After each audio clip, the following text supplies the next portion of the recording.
Hey guys, welcome back to my channel. I'm so happy to have you guys back on here. My name is Chineme for those who are just subscribing or for those who are just watching. My name is Chineme and I'm a Nigerian based in Calgary, Alberta, Canada.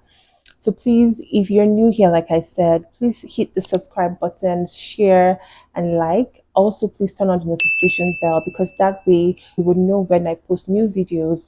So let's jump right in. Get a minute, Dono. Get a minute of your time. Get a minute of your. From the title, this video is going to be about the express entry process on how to become a permanent resident here in Canada. The process usually starts with an individual realizing that they want to change their environment and start a new life in Canada, and then they begin to ask questions. So if you're not familiar, express entry is the pathway to starting the process to becoming a permanent resident in Canada. And so it usually begins with asking a bunch of questions. Oh, how do I start? What are the documentations that I would need to start the process? How do I even apply for the process? Where do I find the application? So I'll be answering all those questions in this video, so please stay tuned. So before we dive into the video, I would like to put out a disclaimer. Please note that I'm in no way, shape or form a licensed professional. I am not a licensed agent, neither am I an immigration consultant. I am just simply sharing information based on my personal experience along this entire application journey. Please bear in mind that there are several other pathways to becoming a permanent resident in Canada.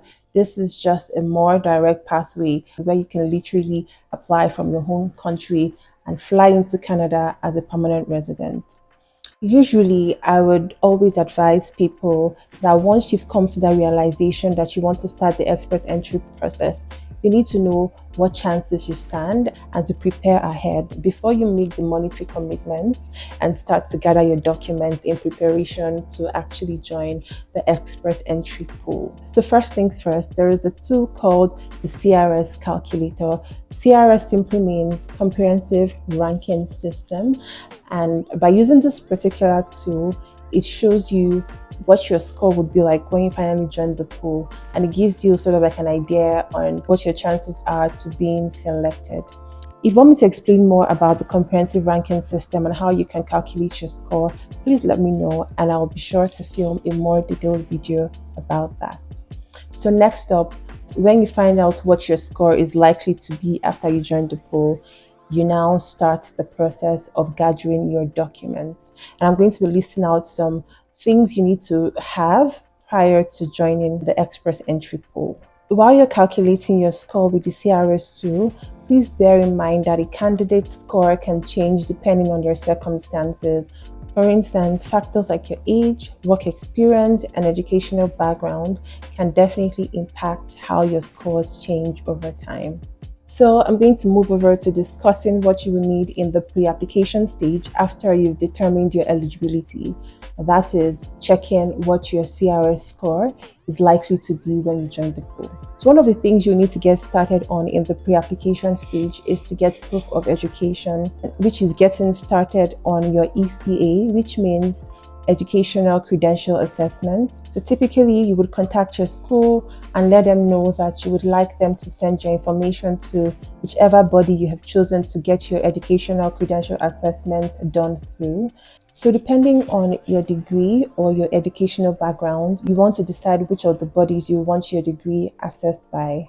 Please bear in mind that for your ECA, you must have your assessment done by a designated organization such as ICAS, ICES, and WES. I think there are a few other ones, but the most popular one and the one that has been tested and trusted is WES. So depending on what your degree is, or depending on what your educational background is, you can choose either of these bodies. I'll leave a link down in the description for where you can find some of these organizations.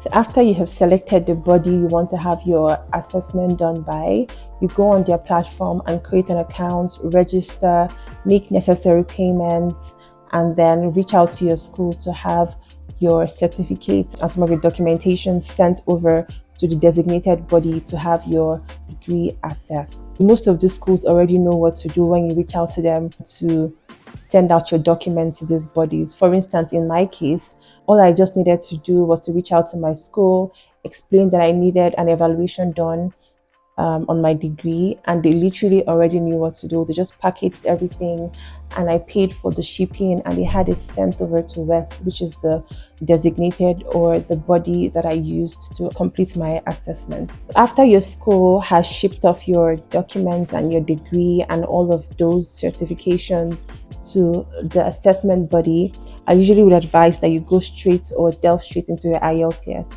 Start practicing, decide on when you want to have the test taken, prepare in advance. There are several tools out there that you can use to prepare for IELTS. I know that people might think or believe that because it's just an English exam, it's pretty much easy.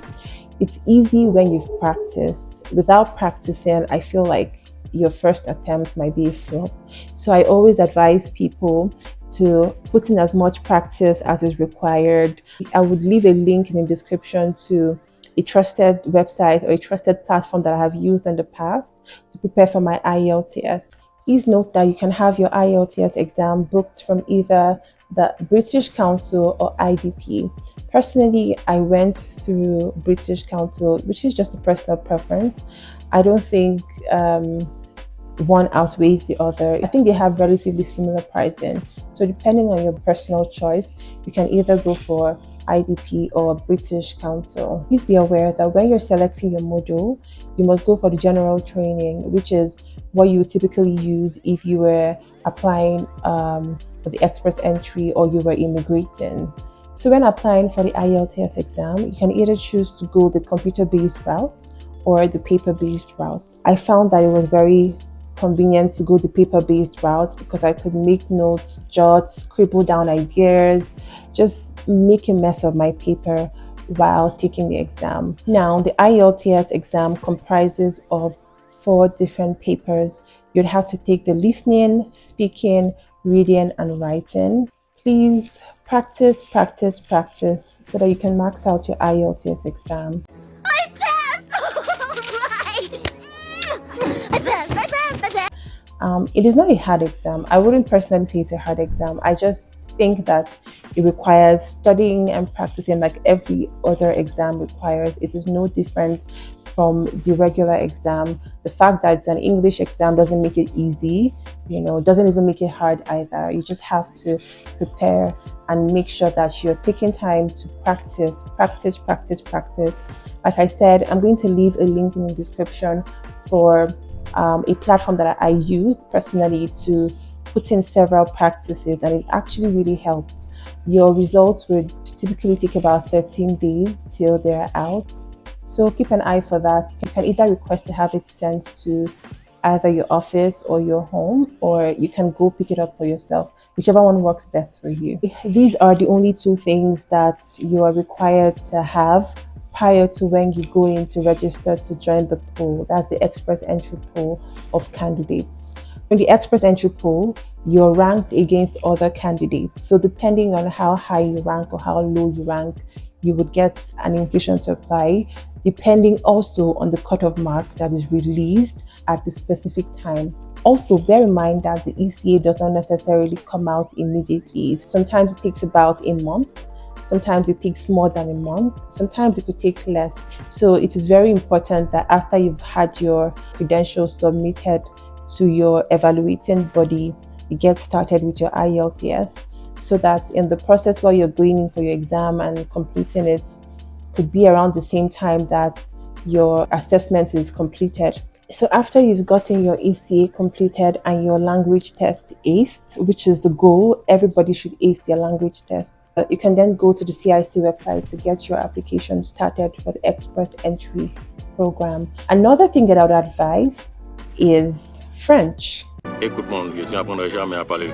French is actually a big deal when you're applying for the Express Entry program. It is not mandatory if you have your English exam. It's actually not compulsory to have French, but with the competition that has arisen for applying for permanent residence, you guys, it is very important to have French if you want to stand a chance. So I have realized that having French or taking the French exam can give you a better stance if you're applying for the Express Entry program. The scores nowadays are in its high 400s. So if you don't have age on your side, or if you don't have, for instance, a master's degree or 2 or more degrees, you can practically have a very low score upon joining the pool of candidates. So if you have the money, if you have the time, and if you have the resources, please start learning French. It's never too late to start learning French. And it would not only help you when you're applying for Express Entry, it would help you when you finally get to Canada. You would stand a better chance when you're applying for jobs, because there are jobs that require a bilingual individual. It is also important to bear in mind that in the Express Entry program, there are 3 specific categories. So the first one is the Federal Skilled Trade class, and then there is the Federal Skilled Worker class, then there is the CEC, which is the Canadian Experience class. So candidates must be eligible under one of these classes that I have mentioned. I know this can sound a little bit complicated with all the terms that I've mentioned here and there. But trust me, as you go along the process, as you start, you begin to get a hang of what each of these terms mean. And you also begin to get a hang of the process as well. It becomes technically second nature to you. So make sure that prior to applying for the Express Entry program, or prior to joining the pool, you have a valid passport that is not about to expire soon. So apart from your passport, your ECA report, and your language test report form, every other information that is required as you fill out your Express Entry profile, you should already know. For instance, you know your date of birth, you know how old you are, you know how long you've worked in your company, you know the name of your company, you know how many siblings you have, you know whether or not you have a job in Canada, you know your role, or that's what your current job title is. So these other things you basically already have the information to. While filling your application, it is very important to note that there is something called the NOC. That Canada basically has an official job classification system. So when you find your NOC code, which is the National Occupation Classification, I think, it basically gives you a number that shows where your job is listed under, or the category of the kind of job that you do. I don't know if this makes sense, but I'm trying to explain it as best as possible. But I'm going to leave another link in the description bar that tells you more about the NOC and also shows you your relevant NOC code. So at the end of the day, once you filled out your Express Entry application and have submitted your Express Entry profile, you would then see what your score is and whether or not you qualify for Express Entry. So if you qualify, you would then wait in the pool and meet other candidates while you wait to get an ITA, which is an invitation to apply. After your ITA, then you begin to gather your necessary documents. You'll be given a checklist of documents that are required to submit your full application. So guys, this was a quick overview of the pre-application process and how to get started and things that you require to have in order to join the Express Entry pool. The decision to do it with an agent or to go through an agent is absolutely up to you. But then again, I have seen people charged exorbitant fees for information that they can literally get online. There is no harm in going through an agent, because there is a place for people who don't have the time or the patience to do this by themselves. I definitely did my application myself. And of course, it was a lot of information at the beginning, but I got a hang of it. Kind of became interesting as I went along. I will always say that this application is your own. It is something that is tied to you. So if anything goes wrong with your application, it always comes back to you. It is your application. Your name is tied to the application. So why put it in the hands of somebody, especially if they're not licensed? There are a lot of unlicensed agents out there. So if you've chosen to go through an agent, make sure you do your due diligence and check that you're getting a registered or a licensed agent, somebody who you trust with your application. I've also heard stories where the agent, for instance, in this case, who is not licensed, goes and messes up the application just so that he can get papers for the applicant, and then the person has to face severe consequences for, the actions of those agents. There are tons of information out there. I always say that the biggest place or the biggest platform to get your information in terms of everything related to Canada is the CIC website, which is the official website for the Government of Canada. I'm going to put the link to the Government of Canada's website in the description bar. Please go through the website. There are different links in the website to different information that you might be looking for. There is also YouTube. You can literally just come on here and type in whatever you're looking for. I know that there are tons of creators out there who are constantly dishing out information in relation to Canada. Then there is also Google. You can literally just search Google if you're looking to find information about a specific process or Canada process, and it will bring up a bunch of information. Like I said, for people who don't have time to start this application process by themselves, please make sure to do your due diligence and get a licensed professional to handle your application. So once again, guys, we have come to the end of this video. Thank you so much for watching. Please like, share, and subscribe. Also, guys, turn on the notification bell as you would want to be the first to know when I post content. I would catch you in my next video, guys. Bye. Bye for the express entry profile. Oh. So at the end of the day, once you filled out your express entry application and have some So at the end of the day, once you filled out your express entry So at the end of the day, once you filled out your express entry profile.